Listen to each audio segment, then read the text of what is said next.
Welcome to Wonderspace. It's great to have you on board. My name is Steve Cole, and over the past 60 episodes, I have been asking the same 6 questions to amazing people from around the world. The questions orbit around wonder and stories of hopefulness, and the setting for each journey is this shared window on the space station, from where we see everything from a different perspective. Before we introduce our guest this week, our friends at asknature.org are going to help us to re-wonder. To avoid getting waterlogged in its marshy surroundings, arrowgrass grows a shallow system of roots that spread outward near the surface of the surrounding water. As the arrowgrass dies and decomposes, it builds up a pile of nutrient-rich matter atop the roots.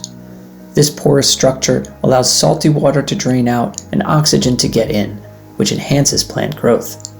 As the roots continue to spread out, the elevated ring expands and creates a tiny island of refuge for other plants and animals, increasing biodiversity and reshaping the landscape over time. Our orbit this week will take us over Scandinavia, and to experience these views with us in this ultimate window seat, we welcome Cora Olsen.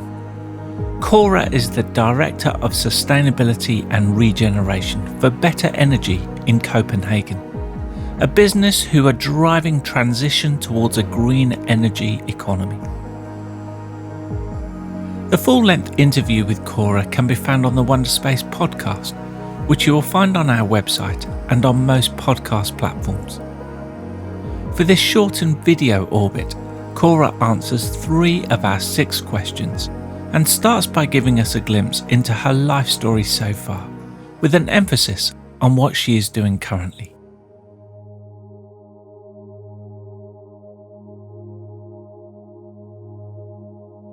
Ever since I was a kid, I've always been very, very focused on sustainability. I didn't know what it was when I was a child, but I've always been very focused on animal welfare and human rights. And I could have gone many, many ways in terms of where I ended up in terms of my professional career.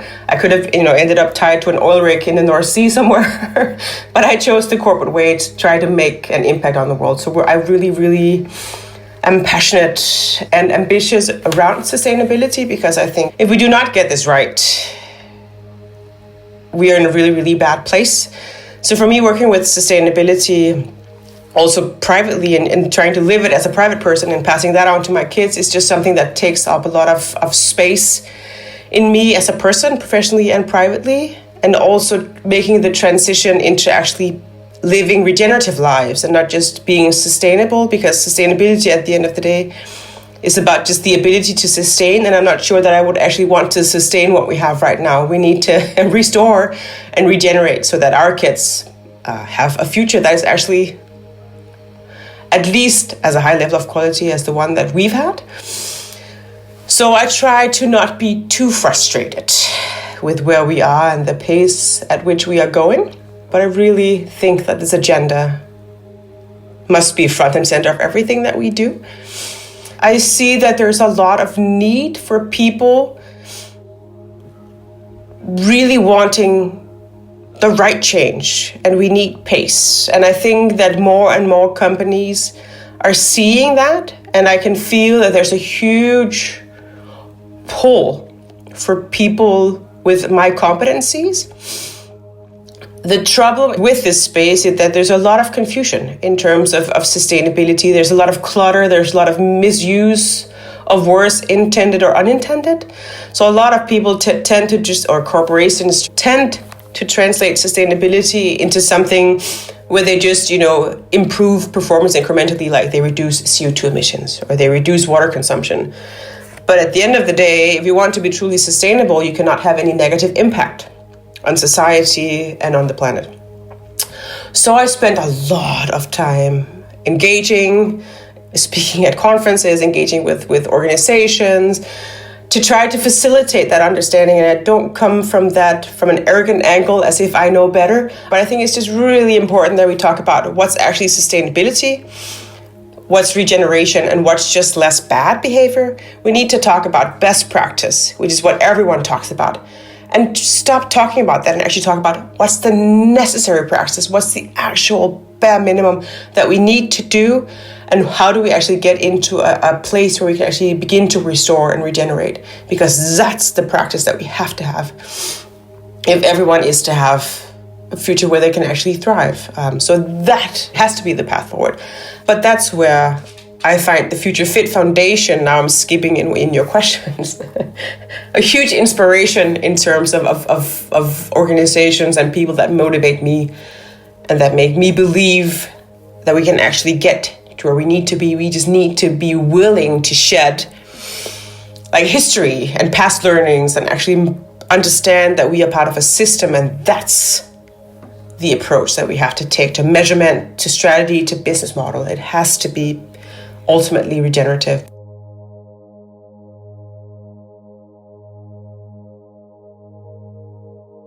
The Future Fit Foundation, I must say that they should be on everyone's lips. I think what they have accomplished is absolutely mind-blowing.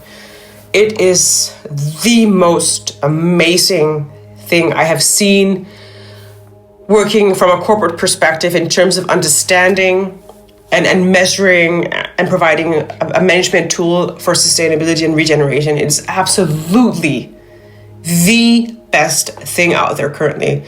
There's a lot of things going on, but in terms of what companies can actually take and run with in terms of measuring and managing their sustainability efforts, this is the absolute best thing out there. And they've done this thing with very few resources. They deserve to be on everyone's lips. And that's what I try to do. But they are absolutely amazing. So whatever they do, I am fully supportive, and they should, of course, be leading the way in terms of how we understand and measure.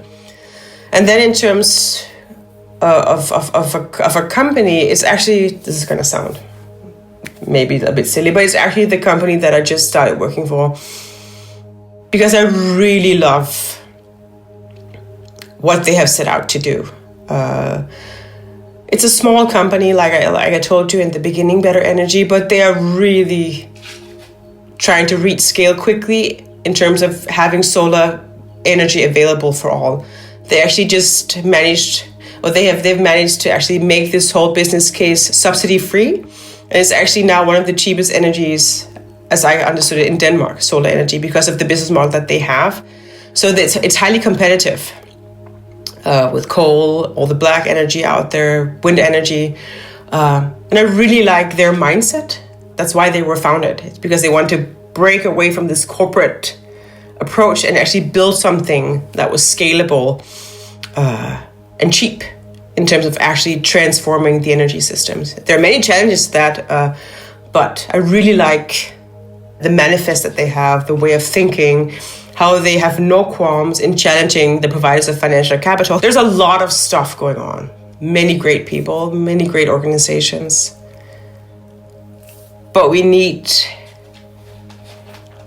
to come together to just force the systems change, because I don't think it's going to come by itself, unfortunately. So we need, like you talk about, collaboration and people, organizations and people coming together, and we need to get that. And we need to be vocal.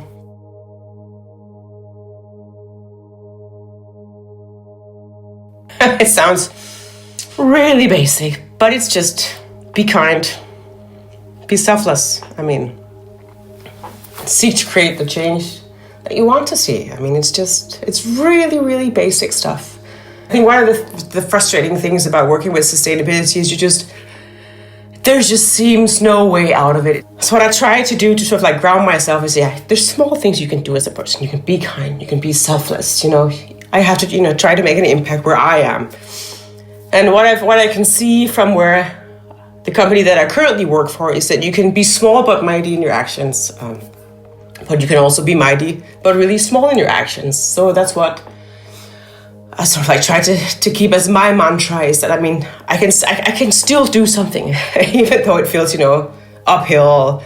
You're fighting into a pillow. There's, no one hears you or sees you. But I believe that you can still,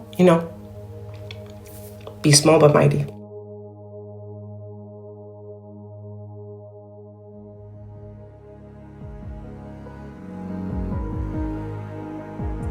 To find out more about Better Energy and Future Fit Foundation, go to betterenergy.com and futurefitbusiness.org.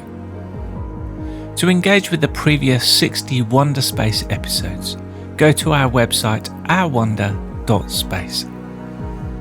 I want to thank Cora for joining us on Wonderspace, and I hope you can join us next week for more wonders and stories of hopefulness.